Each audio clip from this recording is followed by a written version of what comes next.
Welcome back to the Welsh Valleys. It is a beautiful crisp day.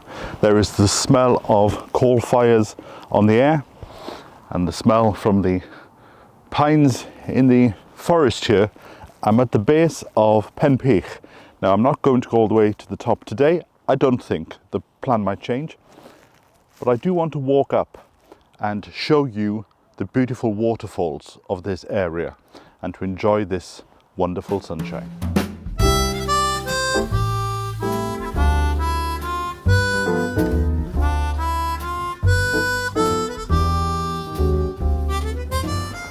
Just walking up the path here and I bumped into two people. One was a local and another one was from Canada on a visit, and we spent a good 20 minutes just talking about the beauty of this area. Now I'm at a turning point here. I'm going to continue up to the right, but they've done a very nice path here. This path didn't exist when I was here last, and this will take us down to an area where people come and do wild swimming. Now, whether I'll do that in the future, I do not know. But what's interesting is, in amongst the trees here, there is a secret path, or there was 30 years ago. And in that path, my cousin and I planted spring bulbs, daffodils, tulips and things. So it'll be interesting to come back in the spring to see if they're still there. But today, I'm heading up to the waterfall.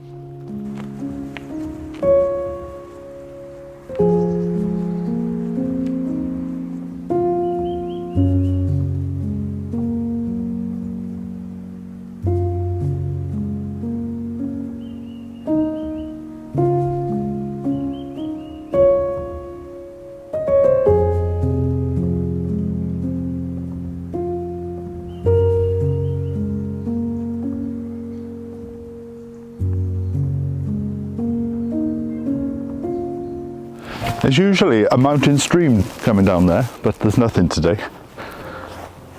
The couple did tell me that the waterfall is frozen. What's interesting is the path originally was about 4 foot wide with that golden shingle, but now it's gone smaller and smaller, because back in the day a wheelchair could come up here.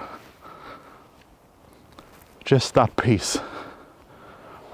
It does. It feels like being on my own Waltons mountain.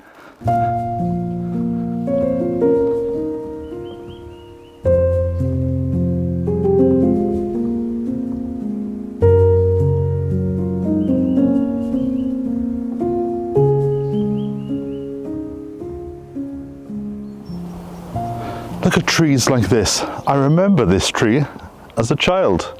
When I was a child, not when the tree was a child. Just think of the stories this tree has seen, how things have changed. This tree was part of the old ancient woodland that was all over the mountainside here. And it's great to see a few of them still dotted around.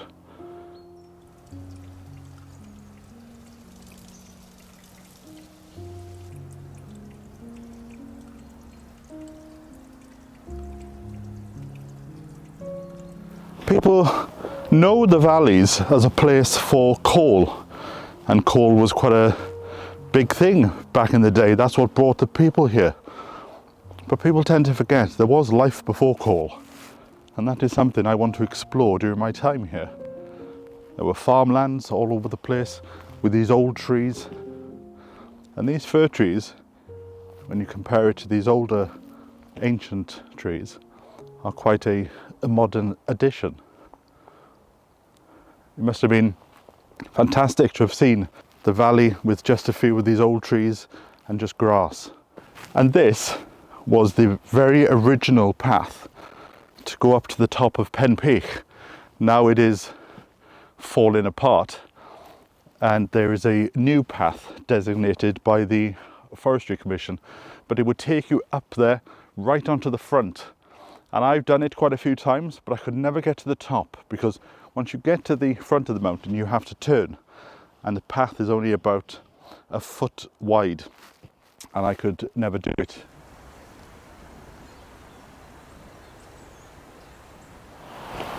Maybe it's up further than I think, but there used to be a clearing on the left-hand side with a massive stone, and people often wondered how on earth did the forestry get this stone up here, because it was huge and it was great to sit down and to look at the view. And as much as it's nice to see these trees, and it really is, it does block out the views a bit. Maybe we'll have a better view further up we go. I notice there is a wind turbine farm on top of the mountain, and when you're further down the valley it does look awful, but I have found over the last few days a bit of a comfort in seeing it. It's like as if it's ghosts from the past, family members waving their hands to go, hello, we're watching over you. So I quite enjoy now to see them. Right, I can hear water. We're definitely getting close to the waterfalls.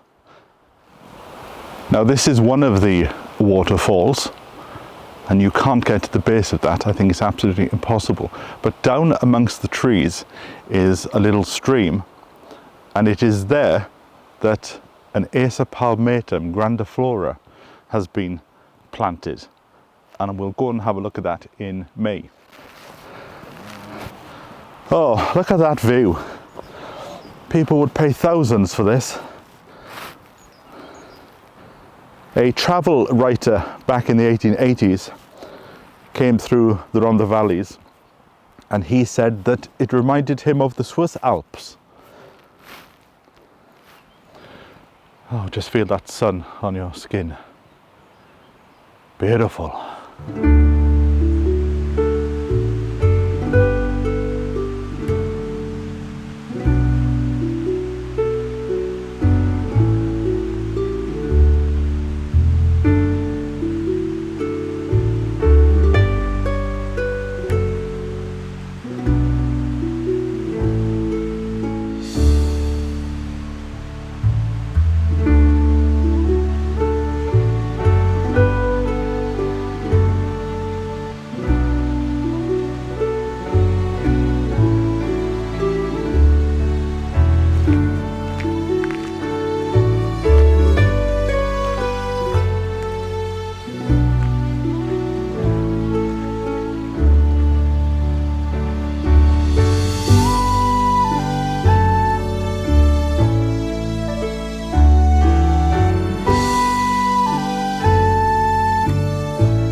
Here we are. This is called the viewing platform, and since I was here last they have now put a pathway up to the base of the waterfall. But before I consider whether I'm going up there today, let's just have a look at the views from down here. Now unfortunately you can't see the big waterfall from down here. You could stand here and see it, but all these trees have grown up, and it was quite good because you could come to the viewing platform, see the two falls, and then head home again, because the pathway to go up to the base was very treacherous back in my day. But we can still see the waterfall here on the left hand side, and this is where we used to take the dog down to have a bit of water, and maybe even in the summer take our shoes and socks off and do a bit of dipping. Back in the early 90s, when computers started to come out, I remember I printed off a sheet of information about the history of these waterfalls, and I put them on this fence, and they were there for quite a while. Me and my cousin always used to joke amongst ourselves, this would be a very good place for a cafe. I could do with a cup of tea now, but It's beautiful. You can't put a price on this. Now, I didn't feel like going up to the top because my knee is not that good. But I've just seen a couple who's just gone down and a couple have just gone up, and they tell me that the waterfall is frozen and that the ice is dropping. So, come on, let's go up there.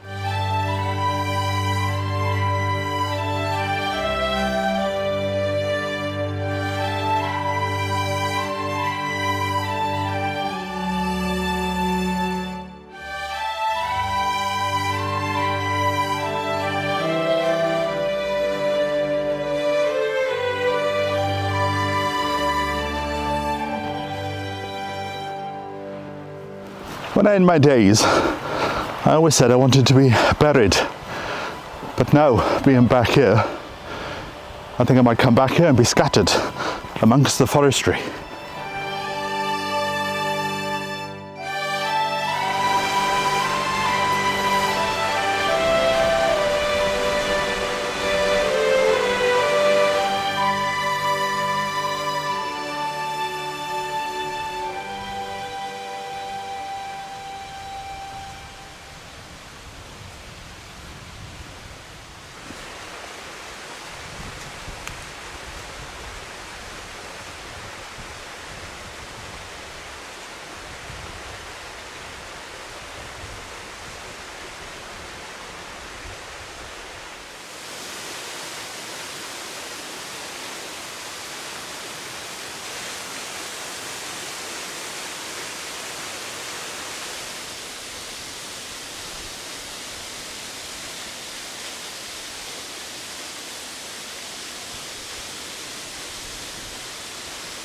It is quite difficult to convey the sheer size of this.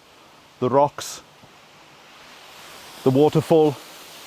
In the summer, we would come and stand here and feel the spray of the water in the hot air.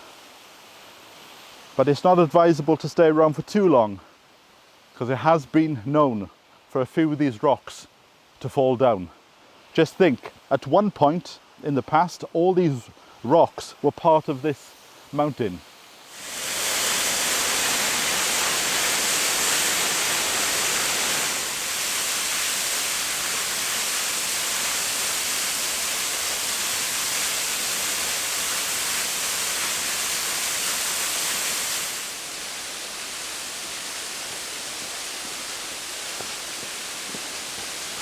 I was just stood here enjoying the peace and quiet, looking at these rocks, and I noticed this sort of pattern that looks like a stairwell going up. And then I realized, and I don't know if you can see it yourself, there seems to be a hook put into the stone. So obviously the rock climbers are still quite active in this area.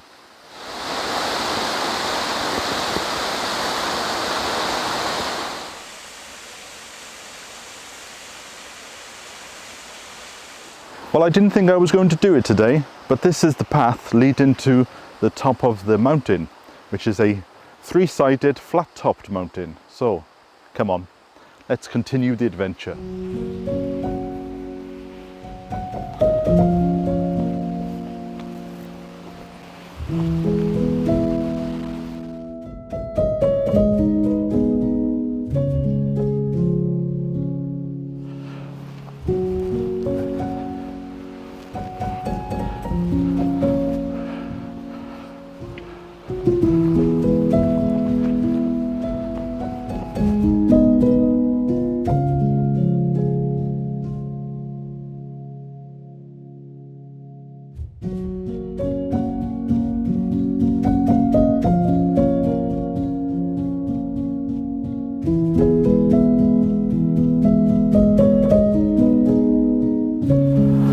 I just met a gentleman who was born in this area, but he's gone away and he's just come back for a week or two just to have a look at the place. And he has done a really big walk. He started down in Treherbert, he's walked all the way around the mountain. And he said the thing that he observed was I was the only Welsh person that he has seen yesterday. He said he's seen about a handful of people, but they've all been from England. But it's nice that people are coming to explore and put some money into the local economy. But just listen to that.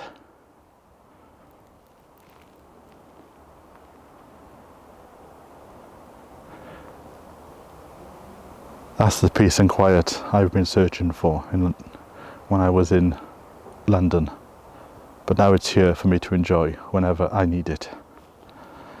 Beautiful.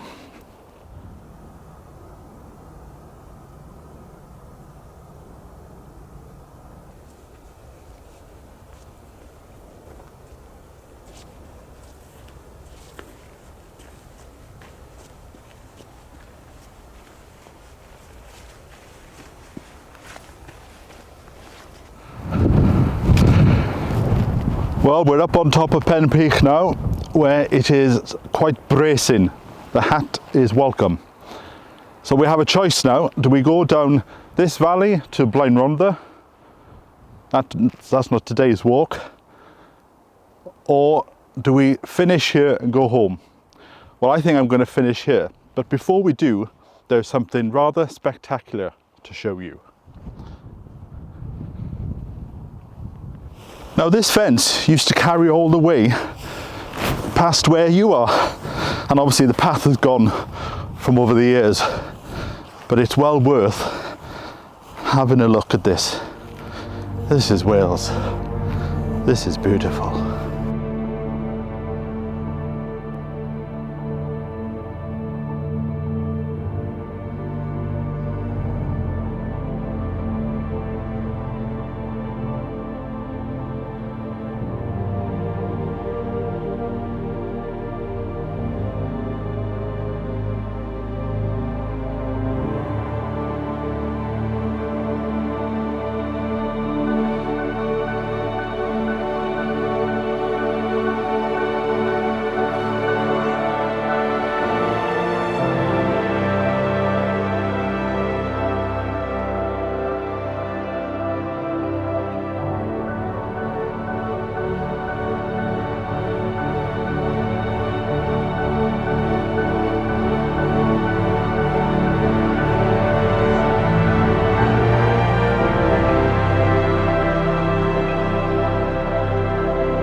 Well, thank you for joining me for this exhilarating walk to the summit of Pen Pych at the head of the Rhondda Valleys. I'm going to head back down into the valley now and warm up with a nice warm cup of tea. So I'll catch up with you very soon. So until next time, from me, bye for now.